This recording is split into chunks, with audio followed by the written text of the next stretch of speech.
All right, we're in the finals. And yeah, look at this hand. Is that a turn one Vincer? Turn one Vincer. No, just turn two Vincer with Flicker Wisp. It's kind of cool actually. But can I even? I don't even know if I can. I mean, we're gonna keep it, but I don't even know if I can play the Chrome Mox. To be honest, because what am I getting rid of? I like everything here. It's all pretty important. I think we'll just Jet and Hollowed Fountain and wait on the Mox for now. I may play a turn two Flicker Wisp just to get a beater. But we'll see. If I draw something irrelevant, I was going to say.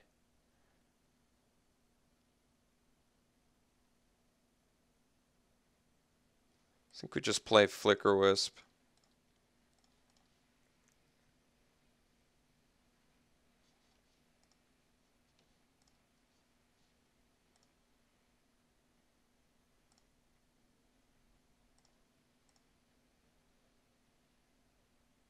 Oh, I actually shouldn't have. I should have done the. I actually should have done the planes so I could leave up swords. I forgot about the shocking myself. I wanted to fake like I had a blue resource available.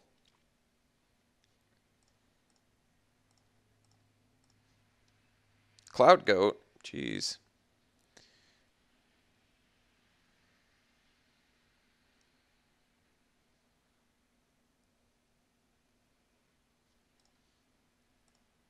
I still like all my spells more than dropping the Chrome Mox. Plus, I can't even play Venser off the Chrome Mox. If I find something, if I get a resource next turn, I can play Cloud Goat off the Chrome Mox my following turn. So I'll probably do that.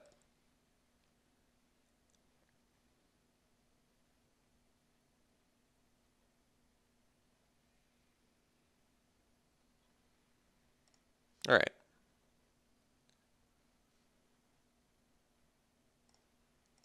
I can put that on top of his library, which isn't the worst, but I think we wait. All right, so now I'd go Chrome. Okay, so I get in with Flicker Wisp.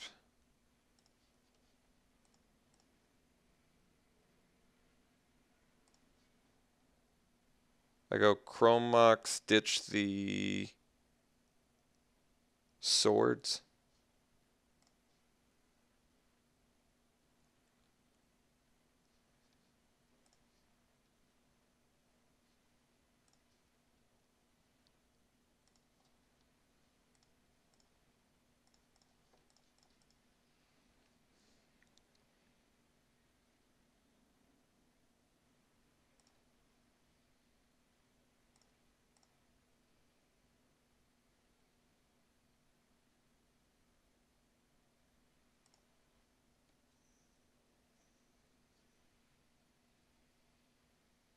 Any creature I can basically just put on top of his library. Yeah, it's okay.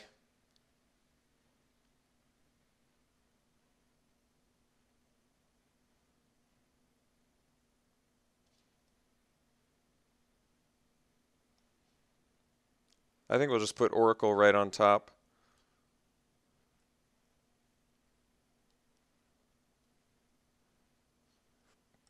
That was a good idea. I'm not sure why, but so I can't fly with Cloud Goat is what the game plan was, I'm sure, but it doesn't actually matter since. And we drew a land too. Yeah, that's actually amazing. So now we get to do a silly thing here. We get to play Windswept Heath. Why don't we crack it?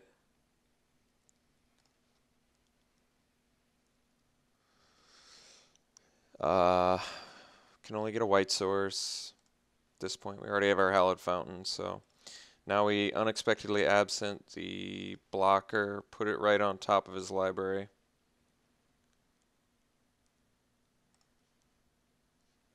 Get in, leave up Venser, and then I think we're golden.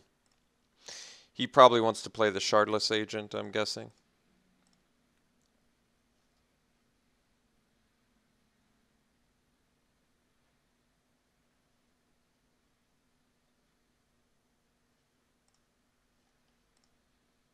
Not going to let that resolve.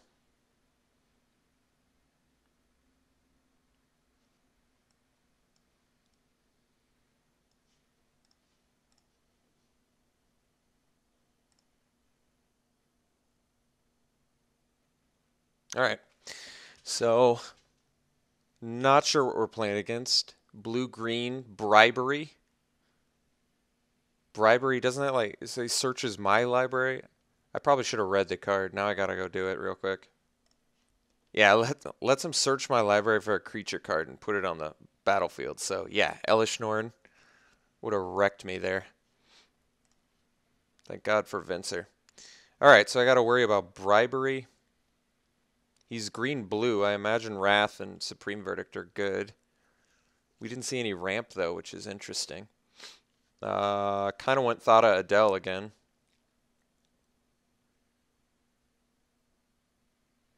I imagine he's got some artifacts beyond Sword of Body and Mind, but Sword of Body and Mind I'll certainly settle for. What am I ditching? Maybe Mana Tithe, but certainly like my 1-mana white counter spells.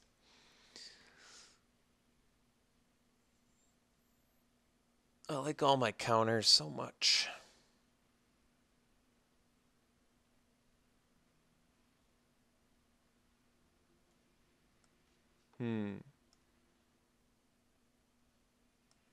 Maybe Jace. But I'd rather have Thada Adele or Jace. Thada Adele's unblockable, can steal a Sword of Body and Mind. Jace draws me cards, but so does Sphinxes and Compulsive. I think I can afford to lose Jace. I think.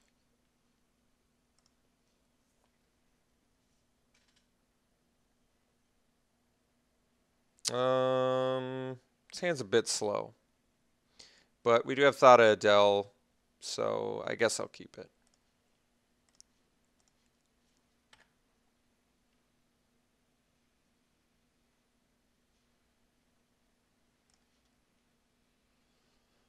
All right.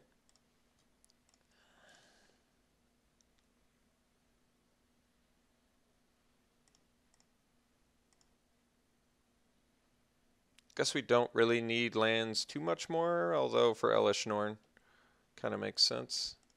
A little Grim Monolith. All right. Moxen. All right. This is actually kind of good. So we'll do this. Bust our Flooded Strand. Get an island. Play Thada Adele.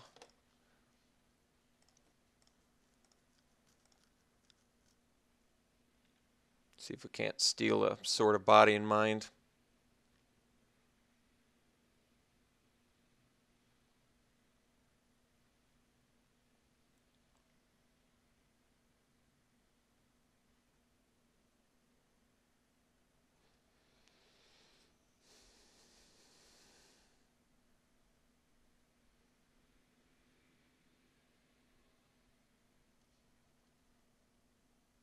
So access to 6 mana at this point on our opponent's turn 3.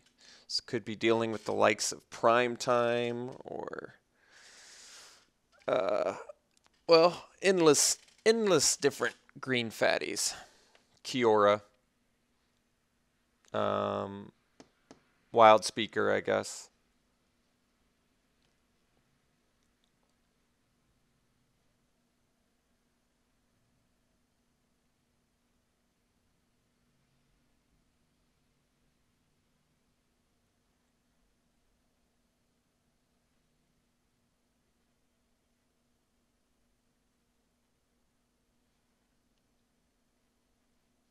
Sphinx is not a big deal.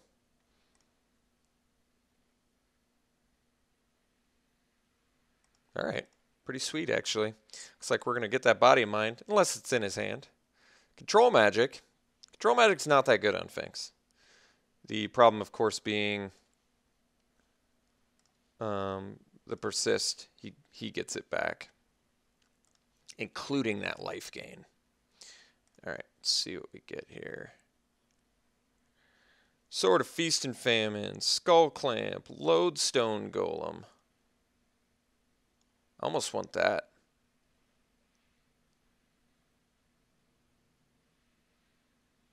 So he does have the body in mind in hand, which means I can just leave up Venser to bounce when he tries to equip. So kind of tempted to take the Lodestone Golem. Sword of Feast and Famine, of course, good against the pro green. Make him discard cards. Shardless Agent doesn't work because you have to cast it. You can play that card, so is it casting it? Doesn't even matter. It just probably hit a counterspell anyway. Ulamog, it's nice to look at the deck at the very least. Is there natural order in here? No? Okay. I think we're just going to take Lodestone Golem. Oh, wait, I have to cast it, don't I? So, Body and Mind is in my opponent's hand. I only get this turn.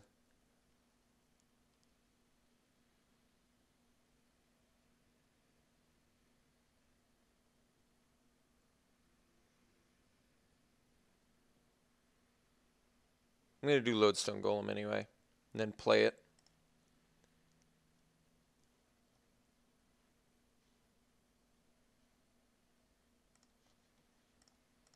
They're going to get a Body and Mind hit on us, but it's all right. I guess not. I could trade theoretically, but we'll see.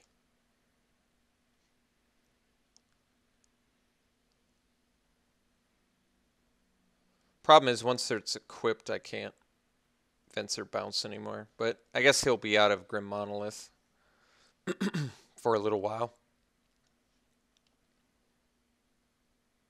He does have to tap Grim Monolith now to play Body and Mind. Oh, wait, no, that's not true. It's an artifact. That's all right. He can get a wolf. I think we're still okay.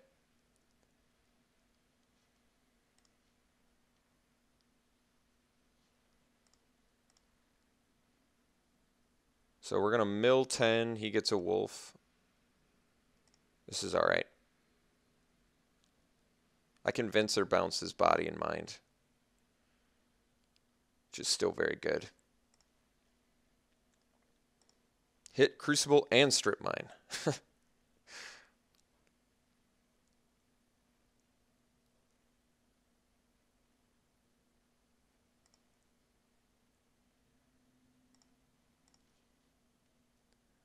All right.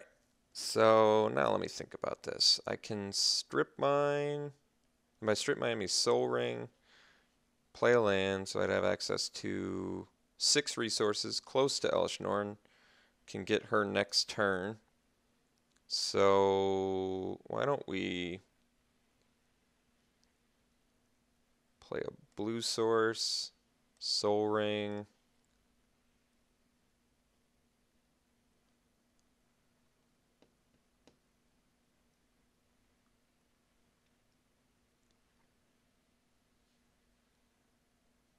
Swing in.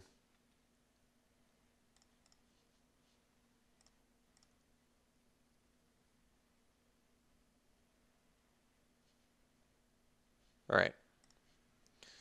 Tapped out.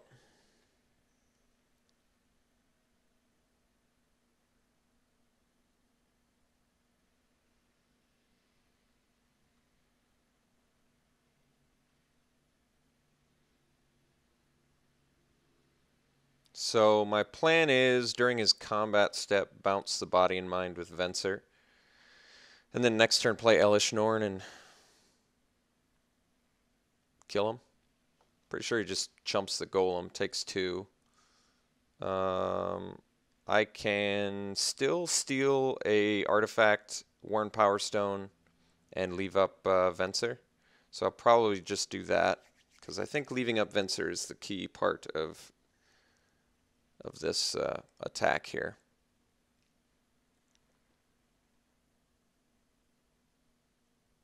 He definitely wants to chump there. He doesn't want to take 7, does he? Yeah. Alright. Let's see what we can hit. Power Stone, Feast and Famine. If I play Feast and Famine, then I can't play Venser, so... Oh, but it enters tapped, so I can't do any of these. Well, let's just get Feast and Famine out of his deck then, I guess. Although, I kind of want to steal it later.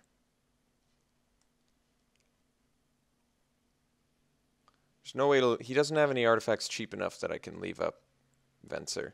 So let's just get a Shardless Agent out of his deck, I guess.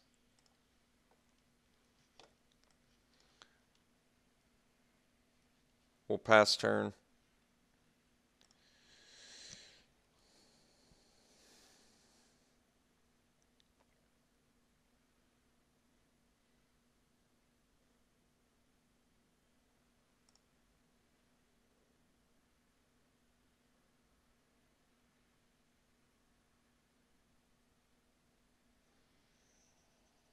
We don't do it during combat step. We actually do it after attackers, because we certainly want him to attack with Kitchen Finks if we're going to be setting up into a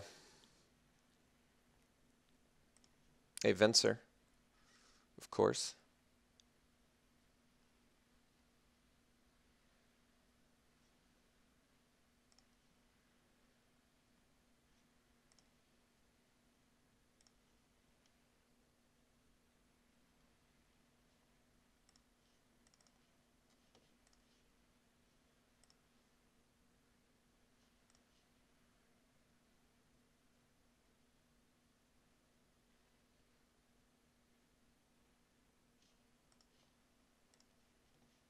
Bounce sword.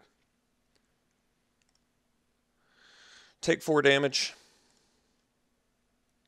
He's going to draw off this Skull Clamp, but still worth it. He's going to take a enormous amount of damage here.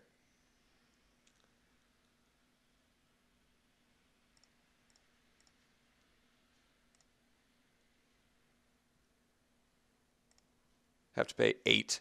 2, 3, 4, 5, 6, 7. Hey, it's like Christmas. It actually is like Christmas.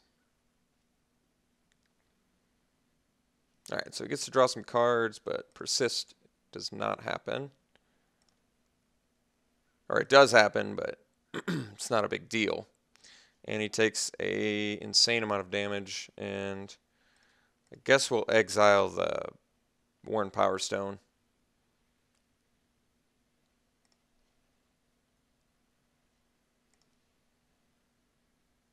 Although I kind of want him to draw it. Oh, he did draw it. All right. Well, let's just get Feast and Famine. I want him to draw Feast and Famine. It does nothing for him here. I'm not even going to exile it. It like ups his chances of finding Kiora or Dungeon Geist, so he can keep it.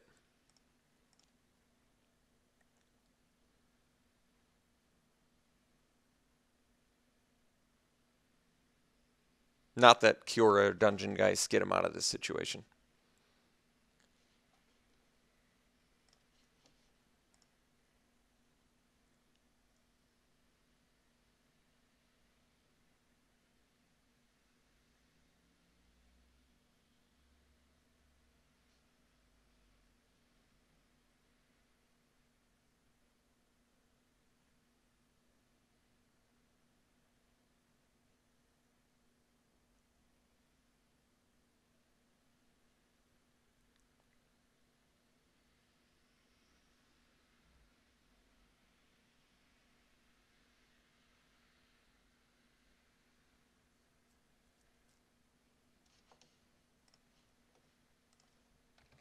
Looks like we got the draft, guys. Pretty sweet. Got that cube. Pretty nice. Blue-white control. All it took. Elish Norn did some legwork. I love Venser so much. Beating down with Lodestone Golem was certainly interesting. Thought Adele did some work.